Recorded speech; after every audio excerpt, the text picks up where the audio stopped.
বার্ষিক শতকরা 12.5% সুদে কত টাকার 4 বছরের সুদ 100 টাকা হবে? এখানে আমাদের সুদ দেওয়া আছে 100 টাকা, আমাদের বের করতে হবে আসল মানে কত টাকা 100 টাকা হবে।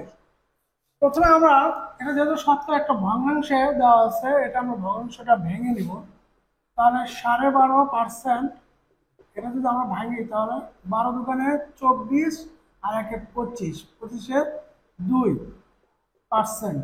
আর আমরা এই মুনাফার সূত্র আমরা কি জানি? এটার সূত্র হচ্ছে আই সমান পি আর এন।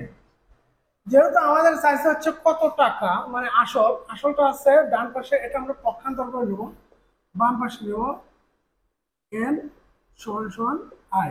পক্ষান্তর করলাম, এই পাশে পি রাখলাম, এটা আই ভাগ দিলাম আর এন। পি সমান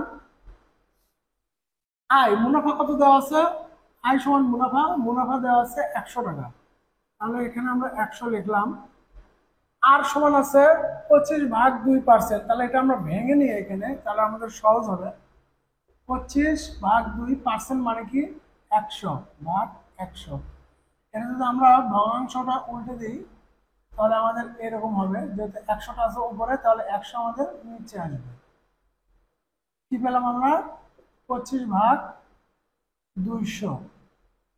এটা যদি আমরা কাটি তাহলে হবে 1/8।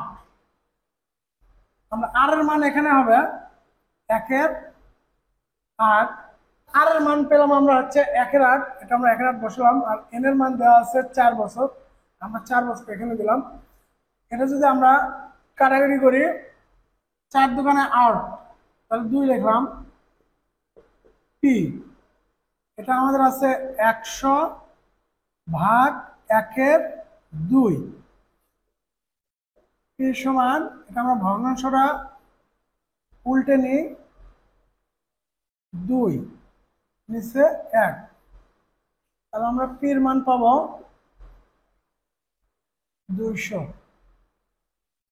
পির মান পেলাম আমরা 200। পি সমান কিছু আসল, আর আমাদের অঙ্কে বের করতে বলা হয়েছে কত টাকা মানে আসল টাকাটা বের করতে বলা হয়েছে। 200 যে অপশনে আছে সেটাই আমাদের সঠিক অ্যান্সার। হ।